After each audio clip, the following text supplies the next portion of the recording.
Oh, sorry, I had to go mute Discord.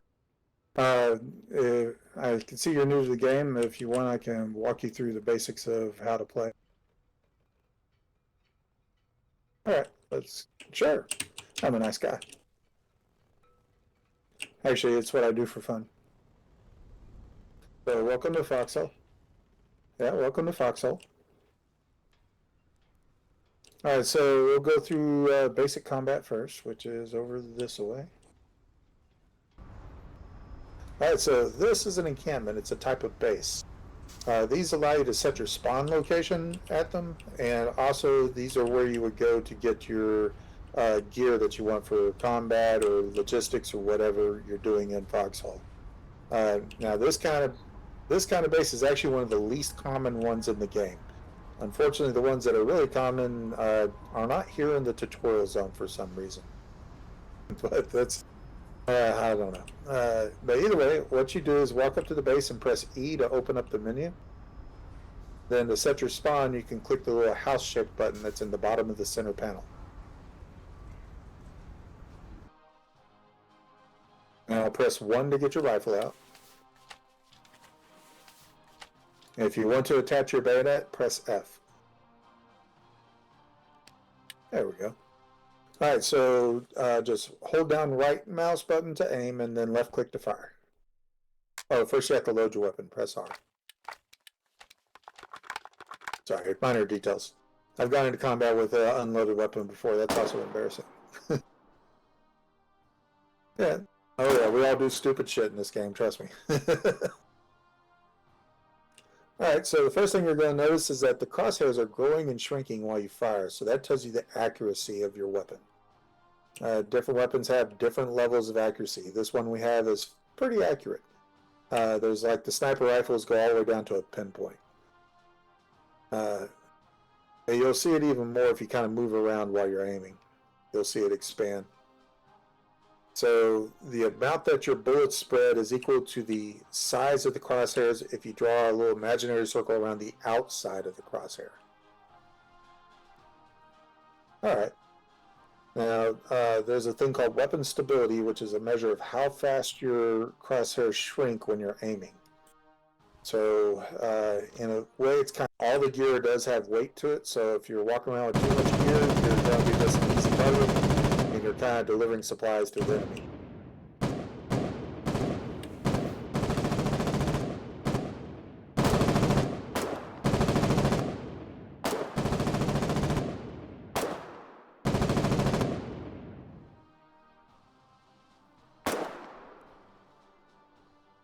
And if you are carrying a lot of gear, you can drop stuff on the ground by opening your inventory and alt-clicking it. This is one of my favorite weapons, the light machine gun.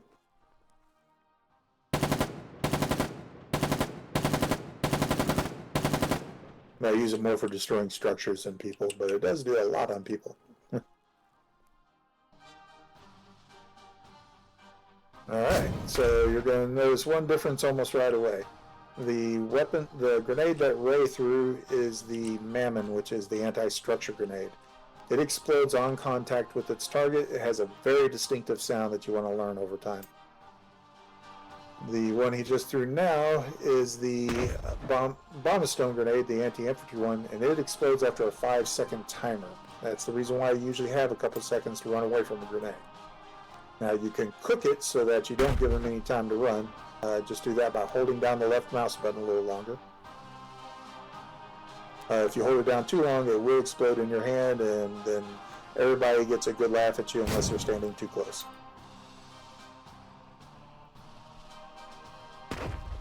And another really weird thing is if you are crouched and you start to cook a grenade, you cannot stand up until after you throw the grenade. This gets new players killed all the time. And that's because they will crouch inside a trench or something and find out the hard way they can't throw the grenade out of the trench and that they can't stand up. So it bounces back in their face. That's good to know. Oh yeah. Like I said, there's many ways to accidentally kill yourself. All right, so on the white tables over here are RPGs. We have 3 different kinds. All of them are designed to destroy vehicles. So all the way on the left side is the Venom, which is our light RPG. And then on the left side of this table is the Bane, which is our heavy RPG. Both of these use the exact same ammunition as each other, which is in this box here in the center. They do the same amount of damage. The Bane, the heavy RPG, just has a much longer range than the Venom. Now, Red, the one that you have is called an Ignifist. That is a one-shot RPG. It doesn't require ammunition. Okay, so it's disposable. Yes. It's honestly not very good anymore. They nerfed it pretty badly not that long ago. It was never great, but it used to be somewhat effective. It does the least amount of damage and it's the shortest range. They are pretty cheap to make and they're fairly lightweight, so you can actually run faster than a tank when you're carrying one of those. One of the nice things is our community is pretty good. You'll find that almost anyone is willing to stop and answer questions if they're not like right in the middle of combat. So it's especially useful to talk to people that have obviously played for a while. You can get a rough idea of how long somebody's played by their rank. So like 3 out of 4 of you have no rank at all, which is how I knew that you were a new player when I walked up to you earlier, Ray.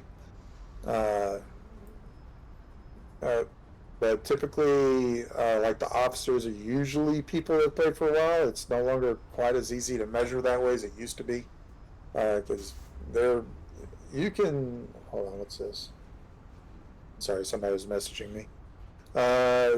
You can gain rank much, much faster nowadays than when I started playing. And it's just because the way you gain rank is other people promote you. And there's just way more players now than there used to be. When I started playing, there was like 400 people. I think right now there's like 2,000 people online at the moment. So there's a lot more people around to promote you, and it kind of depends on what it is you're doing. Either way, rank isn't that important anyway. Don't worry about it too much. You only ever gain one thing from getting ranks, which is when you're a staff sergeant. You get the ability to make posts on the map when you get to the war zone.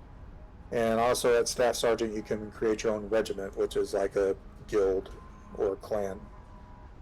So that's what the 1CMD R in front of my name is. 1CMD is my actual regiment. R is our recruitment division. And yeah.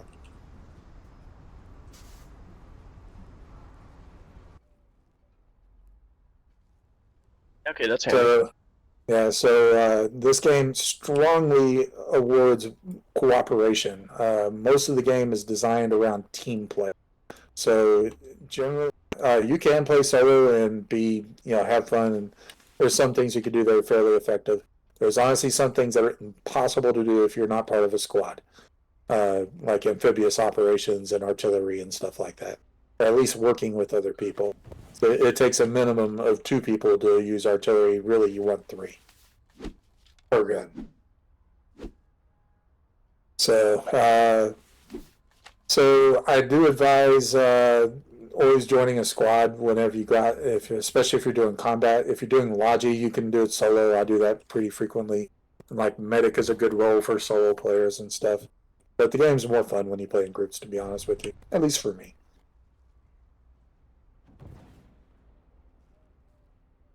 Right on. Well, like I said, you're welcome to join the 1CMD squad at any time. We're pretty much done with the basic combat tutorial here. Let me show you how to use the maps. Let's go over here and grid radios so I can show you what those are, since they're fairly important.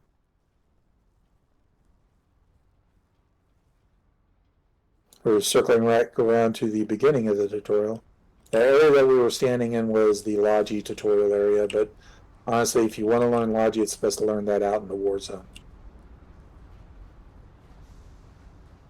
Alright, so here's the encampment from the beginning. Just press E.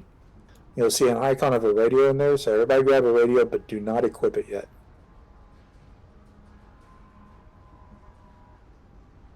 Red, since you weren't with us before, I was explaining how spawns work.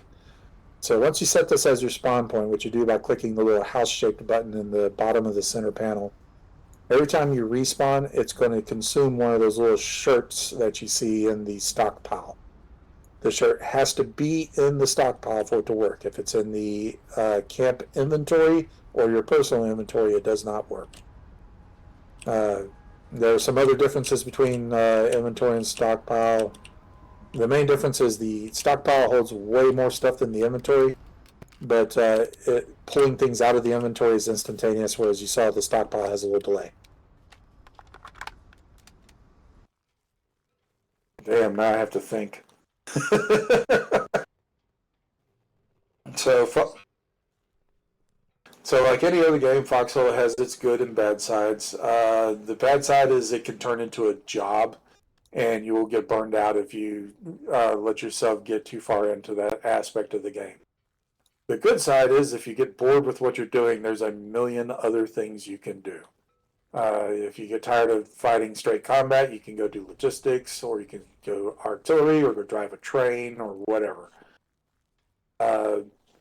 And most people either kind of give up on it relatively early, or they become addicted to the game and play it for years like I have been.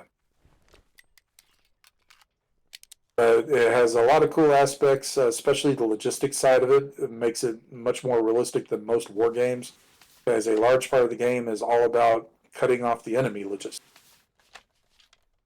That's about it. It's a pleasure. All right. Sure. Sure. Like I said, I do this for fun. I need to show you how to actually join the war zone. And do you guys want to go out there and kind of just look around at stuff?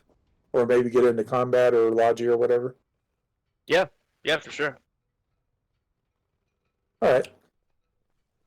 Okay, right on. Okay, so to get into the war zone, you have to go to a deployment point. There's two of them on both the east and west side of the map. So the one over here on the east side looks like these aircraft hangars. And then over here on the other side, and all you have to do is actually walk up to the hangar and press E to open the map. On the other side, it looks like a beach with some docks.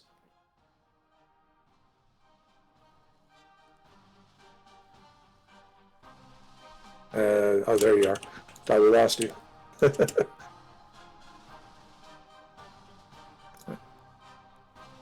All right, so yeah, let's go and just do it from here.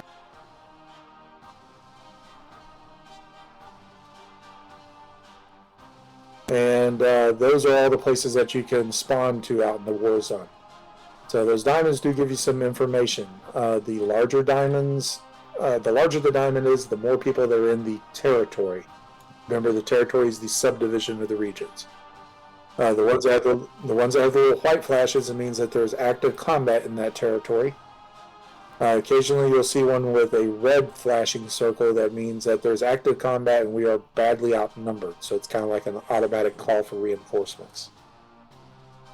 Also, if you hover your mouse over the diamond, it will tell you if the region is full and how many people are in line ahead of you. I'm not seeing any full regions right now. Of course, it's getting kind of late night on a Tuesday, so there you go. So all you have to do to deploy is just click on a black diamond. So let's pick out a place. Give me a second. Let me see where my guys seem to be. Marvin Hall, Viper Pit, man, they're everywhere. So it looks like my guys might be fighting at Fort McConnell and Breaching Trail, which is a tough fight. Let's go back over here and look at the map real quick and get a better view of what's going on. Like I said, that's actually the purpose of this map, is to kind of, especially if you're not playing as part of a squad, this lets you see where the action is and help you decide where you want to go. Otherwise, if you're part of a squad, especially if you're part of a regiment, all you do is jump in the squad and say, hey, where are we? And you go to where they are. All right, so Fort Wyndham's got that battle going on. Fort McConnell.